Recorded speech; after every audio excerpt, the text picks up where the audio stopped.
அதுதான் பேசிருக்கீங்க.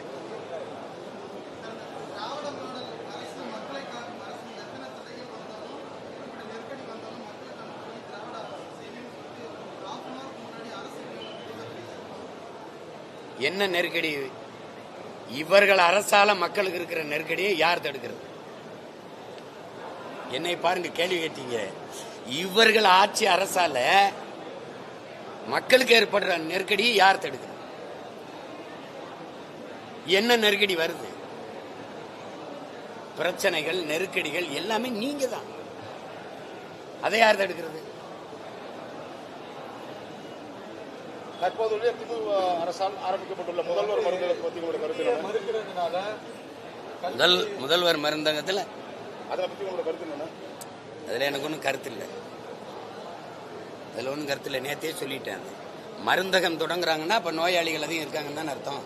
நோயாளிகள் இல்லாத ஒரு சமூகத்தை உருவாக்க போராடுவதா நல்ல தலைவருக்கோ நல்ல முதல்வருக்கோ அழகா இருக்கும். இப்படி ஒழிய நோயை குணப்படுத்த மருந்து கொடுக்குறது, நோய் உருவாகாத சமூகத்தை உருவாக்கு.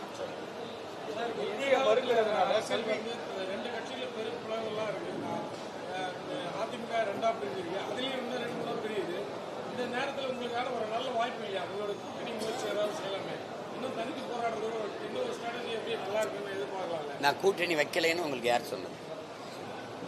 நீங்க கட்சிகளோட தலைவர்களோட கூட்டணி வைக்கிறதா கூட்டணின்னு நினைக்கிறீங்க. இந்த கட்சிகளுக்கெல்லாம் வாக்கு செலுத்துறது யாரு? மக்கள். மக்களிடமிருந்து மக்களுக்காக வந்த பிள்ளைகள் நாங்கள். நான் தான் இந்த நிலத்தில் பெரிய கூட்டணி வச்சிருக்கேன். 8 கோடி மக்களை எங்களோட அவங்களை நம்பி கூட்டணி வச்சிருக்கிறது நான் தான். தினந்தோறும் பிரச்சனைகளை சொல்றீங்கல்ல.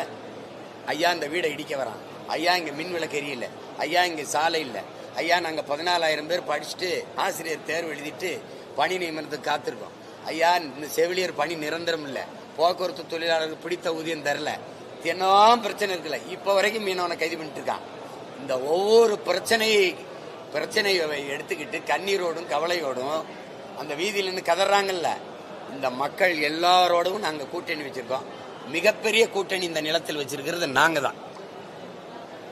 அதே போல இந்திய கல்வியில சேர்க்கல அப்படின்னாக்கா தமிழக அரசு எழுதுறது 500 கோடி இல்ல 5000 கோடி சென்ட்ரல் மினிஸ்டர் ஒரு வார்னிங் கொடுக்கிறார்.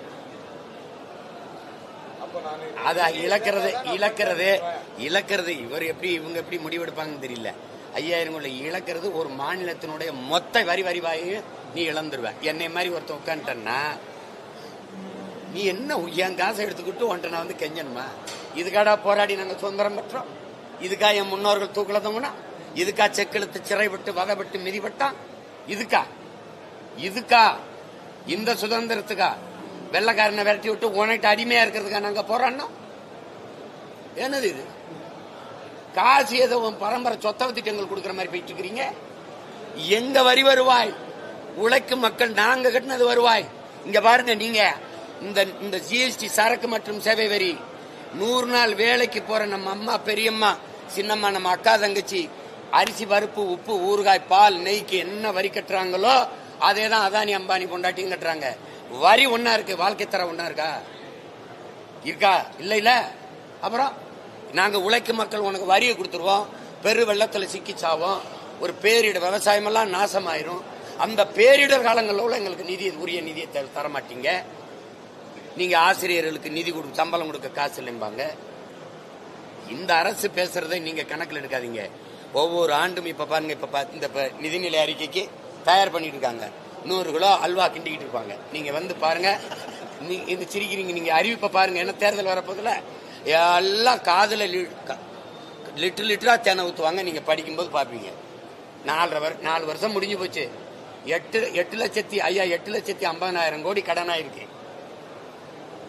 இந்த நிதி இந்த கடனை வாங்கி என்ன செஞ்சீங்க? ஐயோ காசு இல்ல அப்படின்னு இந்த கடனை வாங்கி என்ன செஞ்சீங்க? இப்ப ஐயா முதல்வர் ஸ்டாலின் சொல்லியிருக்காருங்க, மாநில அரசு நிதிகளை மத்திய அரசு ஒதுக்காவிட்டால் இது மாநில அரசு வரியை கட்டாது அப்படின்னு. அதை பத்தி உங்களுக்கு கருத்து என்ன? இதை ரொம்ப நாளா சொல்லிக்கிட்டு இருக்கிறேன் நான் தான்.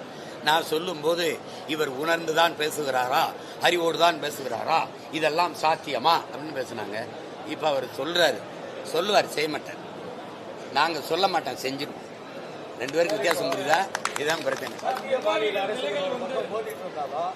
உதயநிதி நன்றாரு அண்ணா அறிவாலயம் பக்கம் தைரியம் இருந்தால் வந்து பார்க்க கட்சி நிர்வாகிகள் நிலைகளுக்கு வந்து அவங்களோட செல்வாய் எடுக்கிற முடிவா இல்ல வேற ஏதாவது கட்சிகள் இருந்து அவங்களுக்கு அழுத்தம் எதனா இருக்கா அதனால எப்படி பார்த்தாலும் அது நல்ல முடிவு தான், நான் வரவேற்கிறேன். ஏன்னா எல்லாரும் நினைக்கிறாங்க கட்சியிலிருந்து போன கட்சி செய்த இது போதும், அப்படிலாம் இருக்கிற ஆளுங்க மாதிரி எங்களை பார்த்தா தெரியுதா? அவங்க நினைக்கிறாங்க என்னை சிதைக்கிறதா நினைச்சு எங்க கட்சியை செதுக்கிட்டு இருக்காங்க. அவங்க முடிச்சமல்ல இவன் நல்லவன், இவனை நம்பாத, இவன் ஆள் இல்லை நம்பாதன்னு எனக்கு தெரிய மாட்டேங்குது, அவனுக்கு தெரியுது.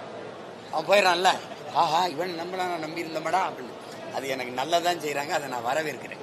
வேற முக்கிய பிரமுகர்கள்லாம் அந்த கட்சியிலிருந்து விலகி காவேரிக்காக இணைகிறாங்க. இப்போ கூட பார்த்தீங்கன்னா பாஜகவிலிருந்து அவங்க நாச்சியார் முக்கிய பிரமுகர்கள் அப்படிங்கிறது உங்களுக்கு எப்படி தெரியும்? நான் சொன்னா தானே தெரியும். இப்ப நான் சொல்றேன், போனவங்க யாரும் முக்கிய பிரமுகர்கள் இல்ல, வேற யாராவது இப்ப இருக்கிறவங்க தான் முக்கிய பிரமுகர்கள். இப்ப வேற ஏதாவது கேள்வி இருக்கா?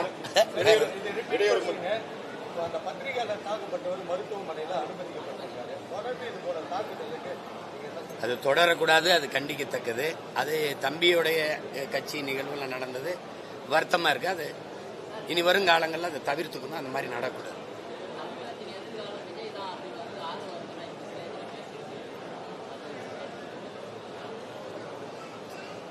தமிழ்கால அது தம்பியா ஒரு தம்பியே இன்னொரு தம்பி சொல்றாரு, அதை வரவேற்போம். எதிர்காலம் நல்லா இருக்கட்டும், தமிழகத்திற்கு நிறைய நல்ல எதிர்காலம் வந்தால் சரிதானே, மகிழ்ச்சி தானே. அவர் அந்த கட்சியில் இருக்கிறவரு, இப்ப நீங்க இப்ப என் தங்கச்சி இருக்கு, தமிழகத்தின் இருண்ட காலம் எங்க அண்ணன் சொல்லுமா? நீங்க சொல்லுங்க, இருப்பா கேளுங்க. அந்த கட்சியில் இருக்கிறாரு, அவரு என்ன சொல்லுவாரு? தமிழகத்தின் எதிர்காலம் எங்கள் தலைவர் தான், அப்படிதானே சொல்லுவாரு.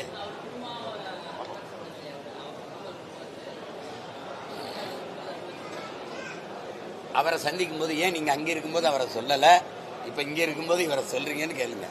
எல்லாரும் வாயாவும் என்னைய ஒரு டப்பிங் ஆர்டிஸ்ட், குரல் கலைஞர் மாதிரி ஆக்காதீங்க. என்னடா தங்கச்சி, எல்லாருக்கும் அண்ணனே பேச முடியாது. வேற தொடர்ந்து தமிழகத்தில் பாலியல் குற்றங்கள் அதிகரித்து வருது. அந்த பாலியல் குற்றங்களை தடுக்கிறதுக்கான தமிழக அரசு நடவடிக்கை எதுவும் செய்யாது, எதுவும் செய்யாது. வேற ஏதாவது இருக்கா? அந்த குற்றங்கள் நடைபெறதுக்கான மூல காரணமே அவங்க தான். நிறைந்த மது போதை, பள்ளி பிள்ளைகள் எல்லாருக்குமே வாசல்ல கஞ்சா சாக்லேட் விற்கப்படுது, அது அவங்களுக்கு தெரியும். இந்த கணக்கில்லாத போதை நிறைந்த தமிழகமா மாறிடுச்சு. இது அது அவங்களுக்கு தெரிஞ்சுதான் நடக்குது. அதை பேசாதீங்க, அதை தடுக்க மாட்டாங்க, முடியாது இவர்களால.